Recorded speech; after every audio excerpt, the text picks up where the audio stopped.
Hey everyone, we are Will and Alex, and in this video we're going to show you how we spent a long weekend in Fukuoka and the Aso-Kuju National Park. We flew into Fukuoka on a Thursday night. Taking the train from the airport to the city is super easy. It's only about a 10-minute subway ride to the Tenjin area where we stayed. The two main parts of the city are Tenjin to the west and Hakata to the east. They're close together, but we decided to stay in Tenjin because it has better nightlife. We stayed at Hotel My Stays, which is a short walk to the famous Shinshin ramen main store. We got there at 9:45 p.m. and there was still a line along the street to get a table. We waited maybe 15 minutes to get in, and the food came out quickly. We got the fried rice, gyoza, and 2 orders of Hakata ramen shinshin. The pork bone broth ramen is made with vegetables and mineral-rich groundwater from the Kyushu prefecture. It is served with ultra-thin noodles and pork prepared with a secret sauce. It was perfection.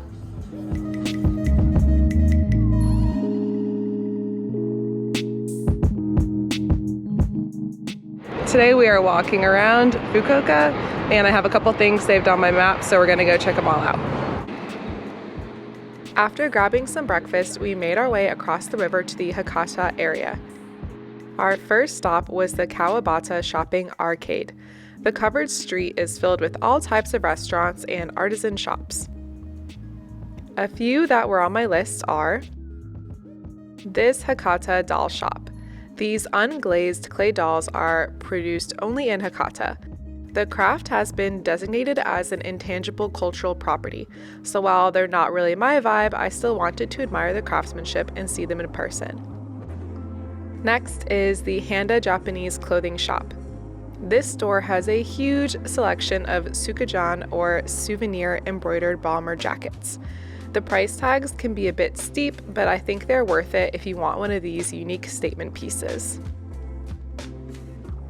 We chose to splurge at this last store, the Kadoda Chouchen Ten, on a hand-painted lantern. I wanted a red one with our last name in kanji, and it was really cool to sit down as they translated our very European last name.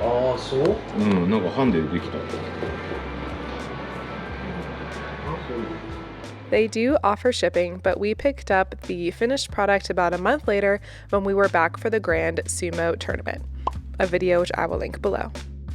Our name translated roughly to a precious bond, which I think is really sweet. We just finished walking through the main shopping arcade downtown, and it was really cool. We immediately stopped in this store where they were hand painting lanterns, and we ordered a couple for ourselves. That was pretty cool to see the whole process happening. And then once you get out of the arcade right there, you're immediately in front of the main Shinto shrine of Fukuoka. So we're gonna go check that out. The Kushida Shrine was founded in the year 757 and is the guardian god of Fukuoka City. There are 3 deities enshrined here, and therefore this shrine is the site of 3 big festivals each year, including Gion, and you can see some of those festival floats displayed year-round. This entire area is known as Hakata Old Town. This was the hub of trade in Japan during the Middle Ages, and this area is a cultural destination of Fukuoka with museums, theaters, temples, shrines, and historic merchant homes. There's a nice little map in English that I can link below. I took us to the Hakata Old Town pin on Google Maps, and to be honest, there was not a lot going on here. It was a residential street with some open gates with peaceful yards, but again, not a lot to see. I wouldn't go there and would instead stick to the walking map available online. Doing this took us to our next destination, the Tochoji Temple. This is one of the oldest Buddhist temples in Japan and houses one of, if not the largest, seated wooden Buddha in Japan, called the Great Buddha of Fukuoka. The big Buddha upstairs. It's like the big man upstairs. Yeah. I like it. We just paid our 50 yen. You just go upstairs and you put your coins in a little tray thing, and you can walk in. There's no photos in there. but they have a cool experience where you can actually walk in total darkness under the Buddha. So right to the left of it, you'll see in English it says entrance. You can go down there and there's a bunch of really like disturbing imagery on the wall, and then at the end you come to a corner and it says like walk through here with no light, only an emergency. So it's actually pitch black and it's kind of maze-like under there, and you can guide your hand along the wall and then you get out. It's really interesting. We did that exact thing in Nagano before, so at least once we saw it we're like, oh, we know what's about to happen. But I think if it's the first time I would have been really freaked out.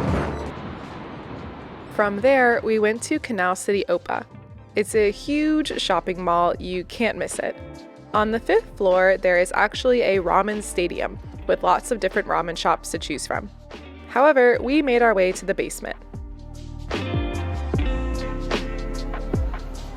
Ishiran is my favorite ramen chain, and this location is supposed to have a slight taste variation from other stores.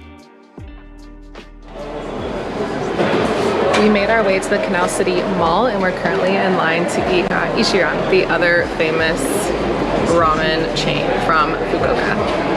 Just use the little vending machine behind you, cash only, very important to know. And then you get these little tickets. You hand them to them after you get through the line, and then they seat you at your little cubby. It still has the cubbies and the vibe I've come to know and love, and the ramen was so good.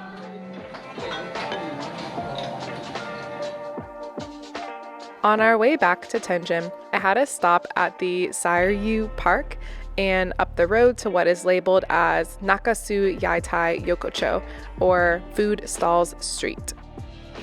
The park was basically a bunch of food trucks, and the food stall street wasn't really set up yet. Yatai are open-air food stands and a well-known symbol of the city of Fukuoka. They seat about 7 or 8 people at a time, making it a little tricky to get a seat. We came across them quite often during our stay, but unfortunately didn't get to try any of them. We spent the evening bopping around the lively Tenjin area and ate dinner at this okonomiyaki restaurant, another one of my favorite Japanese meals, so I definitely wasn't complaining.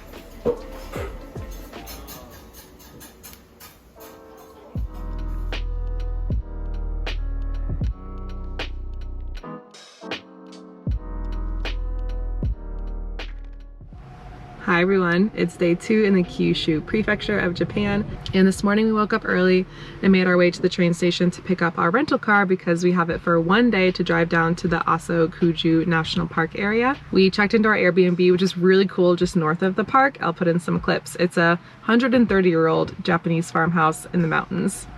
And it definitely is a really unique place with the tatami mats, and there's part that is a dirt floor in the kitchen. It's pretty cool. Just a really nice hilly area and farmland. Driving to Mount Aso is just really beautiful. Definitely a little cooler up here in the mountains than in Fukuoka, so if you're coming in the fall like we are in October, dress accordingly, bring a jacket. With our pit stop at our Airbnb, the drive to the Aso-Kuju National Park took about 3 hours. It's a huge park with so much to see, but with limited daylight, we went straight to the highlight, the Mount Nakadake crater. It's located within an ancient caldera, one of the world's largest, with a diameter of 25 kilometers and a circumference of over 100 kilometers.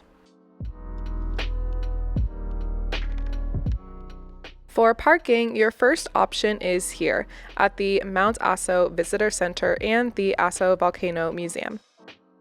There are some food options here as well as bathrooms. This area was also very busy with lots of people trying to park. It is about a 4-kilometer walk to the crater from here. You can also keep driving until you get to this parking lot. This is about a 1.5-kilometer walk to the craters. We chose to drive all the way there, which we think is about 800 to 1,000 yen per car. It says the crater tour involved danger. Be sure to observe the restricted zones and ensure the safety of yourself. So you drive around and there are lookout points according to this map. I think it'll tell us the areas that are off limits. Part of the road was closed off when we were there, but luckily we were still able to park and walk around a little bit. As I'm writing this, the whole area is currently closed off due to volcanic activity, so definitely check their website ahead of time to make sure you can even get in. This is an active volcano that recently erupted in 2016 and again in 2021, so they don't mess around.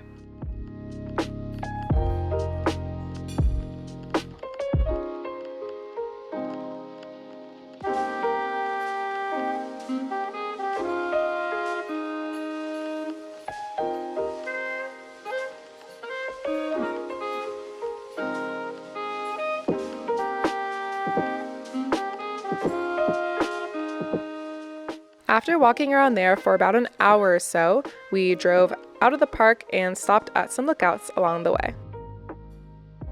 If we would have had more time, another hike I was considering was the Makinoto Pass trailhead on Mount Kutsukake. Instead, we drove to Kurokawa Onsen, a small town along the river with a plethora of onsens to choose from.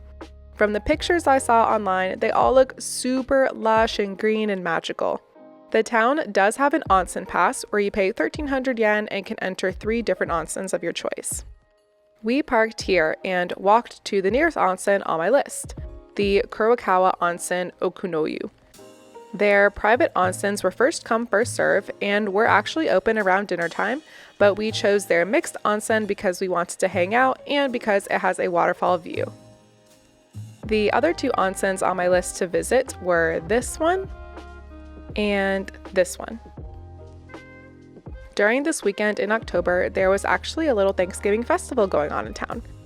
We picked up the flyer for it at the onsen and made our way there for some food and entertainment.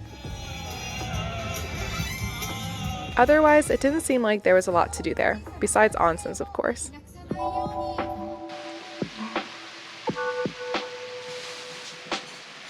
We woke up in our Airbnb to a super rainy day.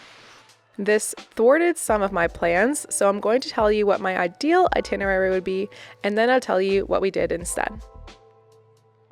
Okay, so if it wasn't raining and we woke up early enough, I would have taken us to see the sunrise at the Kunimi-Gaoka viewing platform to see if we can see the Sea of Clouds, a phenomenon that happens only during autumn and into early winter. From there, we would have gone to the Takachiho Gorge, which I know looks like one of those Pinterest tourist traps, but that doesn't stop me from wanting to go. You can reserve a boat for up to a week ahead of time, and it fills up pretty fast. We didn't have a reservation, so really, who knows if we would have gotten on a boat or not? I can leave the website below if you want to check it out. Having a car, I considered a couple other options as well.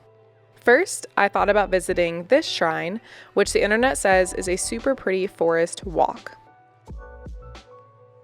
I was also interested in this tunnel park, just because it looks like a cool little artist installation.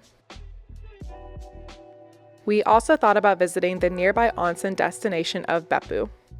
Instead, we decided to stay a little closer to our route and chose to go to the Yufuin Floral Village.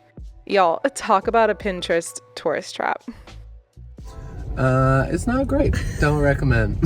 Don't come here. The parking is horrible here. There's a billion lots, but they're all only like 5, 6, 7 spots. There's just not really much to see. The loop of Yufuin Village is like maybe like 150 meters. It's super small. It's like way smaller than we thought it was gonna be. Mm-hmm. It's a ton of little shops, and then there's a lot of sprawl around there. So that was kind of the best part, was all the like souvenir shops and restaurants that have sprawled out of it, kind of. Yeah. On our way back towards Fukuoka, we made one more pit stop to this tiny little onsen town along the Chikugo River. Having only been to public onsens, we decided to stop here for a private onsen experience, and it was super chill and a little retro feeling. Nearby, there's also a hillside shrine with lots of torii gates that looks nice. While we were out there, I was also considering going to this rice terrace as well. Closer to Fukuoka, there is also this giant reclining Buddha. I would have liked to see it too if we had time. We didn't have time though, because our rental car was due back in the city by 5 p.m. We spent our last night there super close to the train station on the Hakata side, just so it would be easier to catch our early morning flight.